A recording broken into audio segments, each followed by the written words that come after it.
ngisi dengan NIM 2023031011027. Saya berasal dari kelas 1B Prodi D3 Keperawatan Universitas Jember Kampus Lumajang. Di sini saya akan menjelaskan bagaimana sih cara pemenuhan kebutuhan oksigen itu.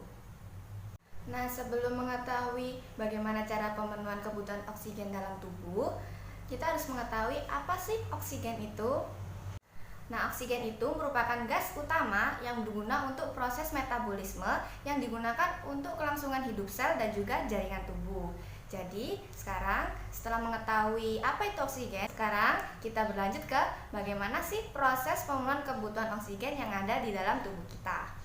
Baik, untuk proses pemenuhan kebutuhan oksigen dimulai dari atmosfer, yaitu oksigen yang ada di sekitar kita, masuk ke dalam sistem pernafasan, selanjutnya akan dikirim ke sistem kardiovaskuler dan juga hematologi. Selanjutnya akan disebarkan ke seluruh tubuh, lalu kembali ke sistem kardiovaskuler dan hematologi dalam bentuk CO2. Setelah itu dikirimkan melalui sistem pernafasan dan dikeluarkan dalam atmosfer kembali dalam bentuk CO2 ya, diingat dalam bentuk CO2. Nah, selanjutnya saya akan menjelaskan tentang sistem pernafasan yang dijelaskan dalam dua hal, yaitu peran dan juga gejala klinis dalam gangguan sistem pernafasan. Baik, pertama saya akan menjelaskan apa sih peran dari sistem pernafasan. Peran dari sistem pernafasan itu dibagi menjadi dua ya, adalah respirasi internal dan juga respirasi eksternal. Untuk respirasi internal terdiri dari utilisasi. Lalu untuk ventilasi eksternal yaitu terdiri dari ventilasi. Selanjutnya ada perfusi, difusi, dan transportasi. Nah, baik, dalam peran ini saya akan menjelaskan tentang apa sih ventilasi itu. Ventilasi itu adalah masuknya udara atau O2, oksigen, dari paru-paru dan juga keluarnya CO2 atau karbon dioksida dari paru-paru. Itulah yang disebut ventilasi. Dalam penjelasan ini saya akan menjelaskan tiga hal, yaitu yang pertama ada jalur, mekanisme, dan juga faktor-faktornya. Untuk jalur dari ventilasi terdiri dari dua jalur, yaitu jalur upper dan juga jalur lower, jalur atas dan juga jalur bawah.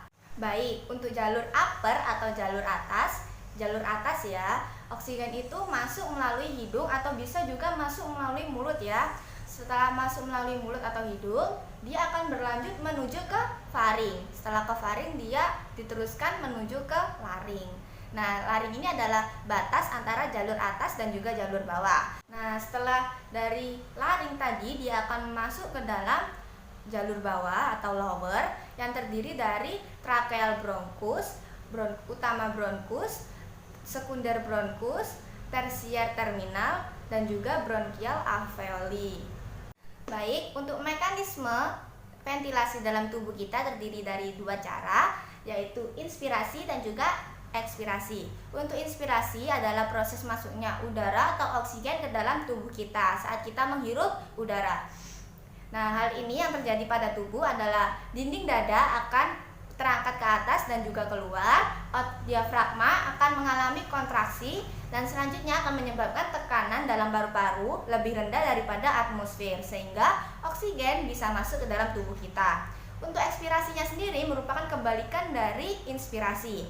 Jadi ekspirasi akan menyebabkan dinding dada akan mengempis, diafragma akan mengalami relaksasi, dan juga menyebabkan tekanan udara dalam paru-paru lebih tinggi daripada di atmosfer sehingga udara atau karbon dioksida yang keluar nanti akan bisa keluar dengan mudah dalam tubuh kita. Baik, untuk faktor-faktornya, faktor utama terdiri dari 5 bagian. Yang pertama ada perbedaan tekanan atmosfer dan juga paru-paru yang akan menyebabkan terjadinya mekanisme dari ventilasi yang sudah saya jelaskan tadi. Ada dua ya, ada inspirasi dan juga ekspirasi.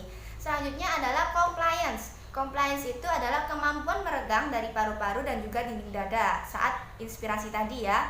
Yang ketiga ada tekanan surfaktan. Tekanan surfaktan ini adalah tekanan yang mengatur alveoli supaya tidak melebihi batas saat terjadi pengembangan. Yang keempat ada kemampuan otot-otot pernafasan yang terdiri dari dua bagian, yaitu inspirasi musculus atau otot inspirasi yang memiliki bagian utama dan juga bagian tambahan. Bagian tambahan ini diperlukan untuk apa? Diperlukan untuk saat kita melakukan pernafasan ekstra, yaitu contohnya seperti saat kita melakukan olahraga seperti itu. Dan yang kedua ada expiratory musculus atau otot ekspirasi.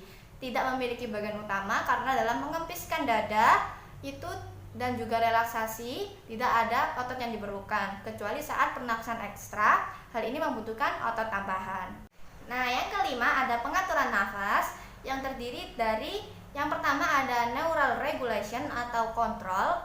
Hal ini membutuhkan korteks cerebri untuk melakukan pengaturan nafas secara volunteer atau secara sadar. Dan yang kedua membutuhkan pons dan juga medula oblongata saat melakukan pengaturan yang bersifat involunteer atau tidak sadar. Pengaturan nafas yang kedua ada chemical regulation, yaitu pengaturan nafas secara kimiawi yang terdiri dari kemoreseptor pusat dan juga kemoreseptor perifer. Cara kerjanya sama, yaitu menangkap perubahan O2 dan CO2 dalam cairan dalam darah yang berfungsi untuk mendapatkan keseimbangan supaya tidak terjadi gangguan dalam tubuh. Misalnya jika kelebihan karbon dioksida akan menyebabkan asidosis dan juga jika kelebihan oksigen akan menyebabkan alkalosis. Nah, yang ketiga ada non-chemical regulation, yaitu pengaturan nafas secara non-kimiawi. Yang pertama ada baroreseptor, yaitu tekanan darah dalam tubuh. Yang kedua ada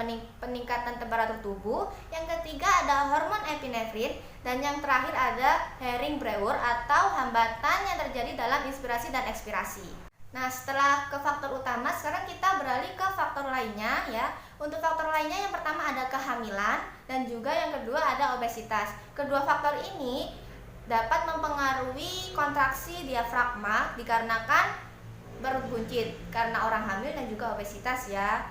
Nah, yang selanjutnya yang ketiga ada kelainan muskuloskeletal, yang keempat ada konfigurasi struktur yang abnormal, kelima ada trauma, dan yang keenam ada penyakit otot. Yang ketujuh ada penyakit sistem persarafan dan yang kedelapan adalah perubahan sistem saraf pusat. Yang kesembilan ada pengaruh penyakit kronik dan yang kesepuluh ada faktor perkembangan. Yang kesebelas ada faktor perilaku dan yang kedua-belas ada faktor dari tempat kerja. Selanjutnya ada suhu lingkungan dan yang terakhir ada ketinggian tempat dari permukaan. Nah, untuk sistem pernafasan tadi saya sudah menjelaskan tentang peran-perannya. Dan yang sekarang saya akan menjelaskan tentang gejala klinis gangguan dari pernafasan. Nah, untuk gejala klinisnya ada sesak nafas dan juga batuk. Lalu setelah itu saya akan menjelaskan tentang diagnosa keperawatan. Nah, untuk batuk sendiri bukan merupakan penyakit, tetapi batuk merupakan salah satu gejala dari penyakit sistem pernafasan. Nah, untuk mekanisme batuk sendiri terjadi hanya dalam waktu singkat, yaitu hanya dalam waktu beberapa detik saja. Nah, untuk yang selanjutnya ada jenisnya, ada 3 jenis ya dari batuk, yaitu akut. Akut hanya terjadi selama kurang dari 3 minggu. Dan yang untuk subakut itu terjadi selama 3 hingga 8 minggu.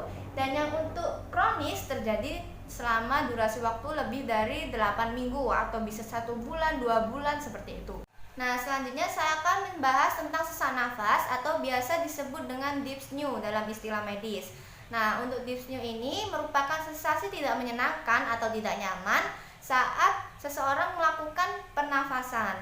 Nah, untuk penyebab utamanya bisa disebabkan oleh jantung atau paru-paru. Nah, untuk penyebab lainnya bisa disebabkan oleh hematologi, abdomen, psikologi, fisiologi, dan juga penyebab-penyebab lainnya. Banyak sekali penyebab dari sesak nafas. Nah, untuk mekanisme dari sesak nafas ini terdiri dari 3 komponen utama, yaitu sinyal aferen, dan juga pemrosesan informasi pusat. Untuk tanda klinis dari sesak nafas, yang pertama ada kesulitan bernafas dan ketidaknyamanan pada dada. Yang kedua ada mengi hingga stridor. Yang ketiga ada cyanosis. Yang keempat ada pola nafas. Yang biasanya itu ada tachypnea dan juga bradypnea. Dan yang kelima ada agitasi. Dan yang terakhir ada saturasi oksigen kurang dari 92%. Untuk manajemen dari sesak nafas, yang pertama ada FAS, yang kedua ada skala Born yang dimodifikasi, MRC, BDI, dan TDI.